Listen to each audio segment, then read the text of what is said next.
आउज़ुबिल्लाहिमिनश्शैतानिर्रजीम बिस्मिल्लाहिर्रहमानिर्रहीम। दोस्तों, मित्रों, सज्जनों, अस्सलाम वालेकुम। आप देख रहे हैं AMB अलिफ मीम बा इंफोटेनमेंट। मैं हूं आपका होस्ट नदीम हैदर। वज़ीर आज़म पाकिस्तान इस वक्त रूस में हैं और रूस और यूक्रेन का तनाज़ा इस वक्त बहुत ज़्यादा शिद्दत अख्तियार कर चुका है। बाकायदा एक दूसरे के खिलाफ जंग का आगाज़ हो चुका है। एक तरफ रूस है, दूसरी तरफ यूक्रेन है। यूक्रेन और रूस का आपस में कोई मुकाबला नहीं है। इससे पहले भी जो जंग हुई थी उसके अंदर नुकसान जो है वो यूक्रेन को उठाना पड़ा था। लेकिन हमारे लिए ये दौरा और ये जंग इसलिए ज़्यादा अहमियत का अख्तियार कर गई है कि इस वक्त पाकिस्तान के वज़ीर आज़म 2 रोज़ा दौरे पर रूस के अंदर मौजूद हैं और पूरी दुनिया की नज़रें इस वक्त इस दौरे के ऊपर मरकूज़ हैं। और ख़ास तौर पर US की जानिब से डिफरेंट पाबंदियां और वेस्ट और यूरोपीय यूनियन की जानिब से जो है शदीद रद्द अमल का इजहार किया जा रहा है। यहाँ तक कि US ने यह भी कहा कि रशिया के इस जो अटैक है उसके अंदर चाइना का भी अमल दखल है और चाइना की जानिब से वाज़ेह बयान आ गया है। उनका कहना यह है कि मॉस्को को ज़रूरत नहीं है कि वो बीजिंग की मदद ले जब उसने यूक्रेन से मुकाबला करना हो या उसके ऊपर अटैक करना हो। इस वक्त पूरी दुनिया के अंदर बहुत ज़्यादा बेचैनी पाई जा रही है। यूक्रेन ने तुर्की तक से मुतालबा किया है कि वो बहर अस्वद ब्लैक सी में रशिया की शिप्स को गुजरने ना दे, लेकिन वहाँ से अभी तक कोई इस तरह का जवाब नहीं आया कि तुर्की इस जंग का हिस्सा बनेगा या नहीं बनेगा। हमारे लिए जो सबसे अहम बात यह है कि हमारे मुल्क के वज़ीर आज़म जो है दो तरफ़ा ताल्लुकात को बेहतर बनाने के लिए इस वक्त रूस में मौजूद हैं और उनकी जो भी एक्टिविटीज़ हैं उस पर पूरी दुनिया की नज़र है। ख़ास तौर पर इंडियन मीडिया को बहुत बड़ी इस वक्त बेचैनी है और वो इसको किस अंदाज में पेश कर रहे हैं कि पाकिस्तान क्या करने जा रहा है, इसके ऊपर भी थोड़ी सी गुफ्तगू करेंगे। और लेकिन हमने ये देखना है कि एक तरफ तो जाने से पहले ही वज़ीर आज़म साहब ने ऐलान कर दिया था कि हम किसी भी ब्लॉक का हिस्सा नहीं बनेंगे और मैं ये नहीं सोच सकता कि ये इस मौके पर जबकि दुनिया कोविड-19 की वबा से लड़कर बाहर आ रही है और इस मौके पर यूक्रेन और रशिया की जंग का छिड़ जाना, ये वो वज़ीर आज़म साहब ने इंटरव्यू देते हुए रशियन टीवी को जो इंटरव्यू दिया था उसमें उन्होंने वाज़े तौर पे कहा था कि ये मैं इस बारे में सोच भी नहीं सकता था कि ये सब कुछ हो जाएगा। लेकिन ये ना सिर्फ हो गया बल्कि बहुत शिद्दत के साथ हुआ है और इस वक्त वज़ीर आज़म साहब कहाँ मौजूद हैं? रशिया के अंदर मौजूद हैं और रशिया के अंदर मौजूदगी पाकिस्तान के वज़ीर आज़म के लिए की मौजूदगी इंडियन मीडिया के लिए एक इंतहाई आप कह लें कि बुरी खबर है और वो चाह रहे हैं कि इसका जितना भी मनफी प्रोपेगेंडा किया जा सके वो हम इसके खिलाफ करें और इसको इस अंदाज में पेश करें कि पाकिस्तान सिर्फ अपने मफाद को देख रहा है, उसको इससे कोई फ़र्क नहीं पड़ता कि इलाके की खित्ते की सूरत हाल किस तरफ जाए। और इसके साथ साथ जो इंडिया के रूस के साथ ताल्लुकात हैं वो इसके लिए एक थोड़ा सा इम्तिहान बने हुए हैं, इसलिए ज़्यादा वो खुल के सामने नहीं आ रहे। लेकिन थोड़ा सा अफसोस होता है जब हमारे अपने जो जर्नलिस्ट हैं बाज़ वो इस अंदाज में पेश कर रहे हैं कि भाई इससे पहले मियाँ नवाज शरीफ साहब भी जाकर मिले थे और इससे पहले यूसुफ रज़ा गिलानी साहब भी पुतिन साहब से मिल चुके हैं और अब नवाज शरीफ और गिलानी के बाद जो इमरान खान साहब का ये दौरा है वो बस उनके एक नक्शे कदम पे चल रहे हैं, इसमें कोई ख़ास बात नहीं है। जबकि आपके नज़दीक ख़ास बात हो या ना हो और पूरी दुनिया इस दौरे को देख रही है और पॉलिसी स्टेटमेंट जिसको कहा जाएगा वो इंटरव्यू जो रशिया जाने से पहले रशियन टीवी को वज़ीर आज़म साहब ने दिया जिस पे हर पहलू पर उन्होंने गुफ्तगू की, पॉलिसी स्टेटमेंट वो दे चुके हैं। वो वाज़े तौर पर कह चुके हैं कि दुनिया जब से 2 ब्लॉक्स में बटी रही इसका नुकसान सिर्फ किसको हुआ?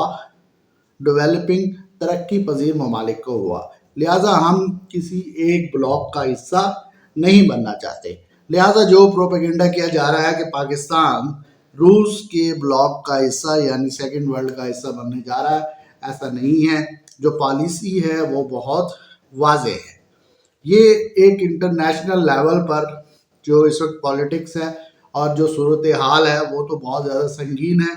نیٹو فورسز جو ہیں اس وقت ریڈ الرٹ پہ ہیں، اور بعض لوگ یہ بھی کہہ رہے ہیں کہ ہو سکتا ہے کہ امریکہ بھی اس جنگ کے اندر کود جائے، لیکن ابھی بہرحال اس کے اتنے امکانات نظر نہیں آتے۔ براہ راست اگر وہ اس جنگ کا حصہ نہ بھی بنا تو انڈائریکٹلی وہ اس کا حصہ ہے، اور وہ پابندیاں لگانے میں اور جس طریقے سے بھی وہ مدد کر سکا وہ کرے گا، جیسا کہ روس نے شام کے اندر کردار ادا کیا تھا اور بشار الاسد کی حکومت کو جو ہے بچانے میں ایک اہم کردار اس نے ادا کیا تھا۔ اور وہ جبکہ رشین فورسز کے آنے سے پہلے جو یو ایس کی جو سپورٹ تھی وہ یعنی کچھ گروہ تھے ان کے ساتھ اس کی سپورٹ تھی، اور وہ یہی چاہتے تھے کہ ان کی حکومت چلی جائے۔ خیر، ہم اپنے ٹاپک سے نہیں ہٹنا چاہتے۔ اس وقت جو گفتگو ہو رہی ہے وہ رشیا اور یوکرین کے حالات، اس موقع پر وزیر اعظم صاحب کا جو ہے دورہ، اور اس کے بعد یہ بھی دیکھنے میں آ رہا ہے کہ اس وقت جو اپوزیشن جس کا پارا پہلے ہی دن سے بہت زیادہ ہائی ہے، اور یہی نظر آ رہا تھا کہ ان تلوں میں تیل نہیں ہے، لیکن وزیر اعظم کی غیر موجودگی میں اس میں کچھ بہت زیادہ کچھ تیزی آ گئی ہے، اور ملاقاتوں کا جو سلسلہ ہے وہ دن بدن جو ہے تیز سے تیز تر ہوتا ہے۔ اور اس وقت جو مرکز ہے وہ کیا ہے؟ لاہور ہے۔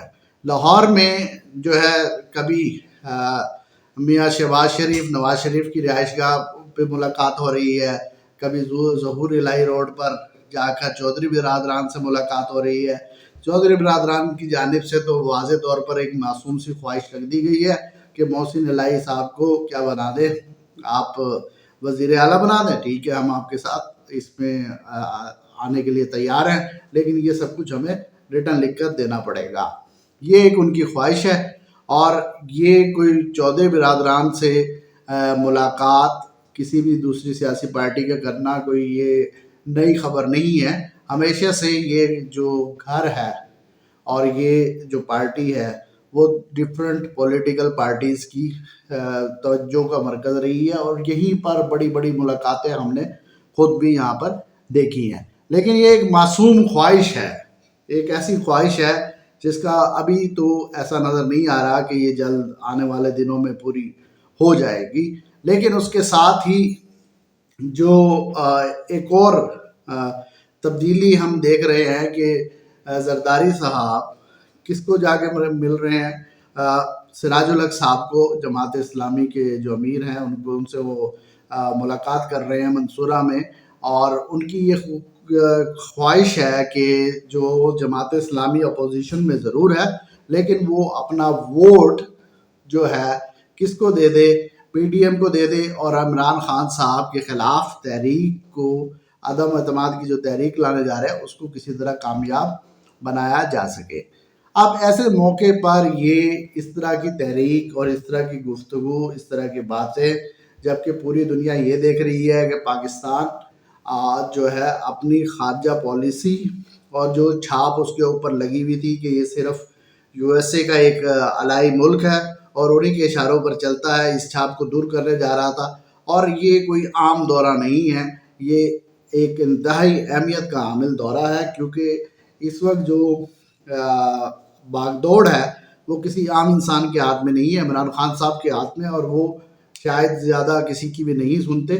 اور جو وہ گفتگو کر رہے ہیں، آپ یہ سمجھ رہے ہیں کہ ان سے یو ٹرن لینا کوئی اتنا آسان ہوگا، ایسی بات نہیں ہے۔ جب آپ دیگر ممالک سے تعلقات بنانے جا رہے ہیں، اور جب آپ چاہ رہے ہیں کہ چائنا سے ہم اس کو ایگزامپل کے طور پر لیں، جس طرح سے انہوں نے پاورٹی ختم کی اسی طرح ہم اپنے ملک سے غربت کا خاتمہ کریں، تو پھر یہی دیکھنا ہوگا کہ چائنا کی پالیسی کیا ہے، اس کی پالیسی کا اثر آپ کے اوپر لازمی آنا ہے۔ اور جو ہمارے لیے باعث فخر بات یہ ہے کہ جانے سے پہلے ہی ہمارے ملک کے وزیر اعظم صاحب نے یہ اعلان کر دیا تھا، یہ ٹی وی پر آ کر انٹرویو دینا، اس کو آپ سمجھ سکتے ہیں پالیسی سٹیٹمنٹ ہے یہ، کہ ہم کسی بھی جنگ کے خواہش نہیں رکھتے، اور ہم یہ چاہتے ہیں کہ یہ جو معاملہ ہے इसको ख़त्म कर दिया जाए डायलॉग के ज़रिए। और उनका कहना यह है कि कोई भी बड़े से बड़ा मामला हो उसको हम डायलॉग से ख़त्म कर सकते हैं। जबकि रशियन टीवी की जो एंकर थी उनकी जानिब से ये कहा गया कि जो बातें दहाइयों के बाद ख़त्म होनी हैं अगर उनको जल्द ख़त्म कर लिया जाए तो क्या ये ज़्यादा बेहतर नहीं है। ये रशिया की पॉलिसी है, उनकी स्टेटमेंट है कि वहाँ पर जो लोग गुर्बत से तंग हैं वो चाहते हैं कि यूक्रेन से आज़ादी हासिल करें और रशिया के साथ आकर मिलें। खैर, ये इंटरनेशनल रिलेशन का टॉपिक है और इसके साथ साथ देखते हैं कि आने वाले दिनों में ये जंग कब ख़त्म होगी। और हमारी ये साथ साथ दुआ भी है कि जल्द से जल्द इस जंग का खात्मा हो, क्योंकि अगर ये जंग प्रोलॉन्ग कर गई और नेटो इसमें कूद पड़ा और उसके साथ ही अमेरिका की जानिब से शाम के बाद अगर यूक्रेन को बना दिया गया मरकज़ किसका, जंग का, जहाँ पर एक दूसरे को सिर्फ मारा जाए, तो ये पूरी दुनिया के लिए बहुत ज़्यादा नुकसानदेह सूरत हाल होगी। और आने वाला वक्त ये बता रहा है कि पाकिस्तान के अंदर अगर यही सिस्टम रहा तो शायद किसी भी हुक्मरान का डिलीवर करना थोड़ा सा मुश्किल हो जाए। इसीलिए अब नई आवाज़ें जो पहले से आना शुरू हो गई थी सदारती निज़ाम की, वो आने वाले दिनों में शिद्दत इख्तियार कर जाएंगी और इसकी बाकायदा तौर पर मुख्तलिफ तबकात की जानिब से प्रॉपर प्लानिंग वर्किंग कर ली गई है। और आने वाले व्लॉग में हम उसके ऊपर गुफ्तगू करेंगे कि कैसे सदारती निज़ाम को लाने की ख्वाहिश का इजहार किया जा रहा है और क्या ये मुमकिनात में से है, क्या ऐसा हो सकता है। और इसके साथ ये दुआ करेंगे हमारे वज़ीर आज़म साहब जो खैर खैरियत से जिस नीयत के साथ वो गए हैं वो अपने जो भी उनके प्लानिंग है उसके अंदर वो कामयाब हों और जल्द अज जल्द रूस और यूक्रेन का जो ये तनाज़ा है इसका पुरअमन कोई हल निकल सके। अपना बहुत बहुत ख्याल रखिएगा। अगर आपको ये वीडियो पसंद आए तो इसको ज़रूर शेयर करें, मेरे चैनल को सब्सक्राइब करें और कोई भी सवाल हो कमेंट्स में लाजमी कीजिएगा। Thank you.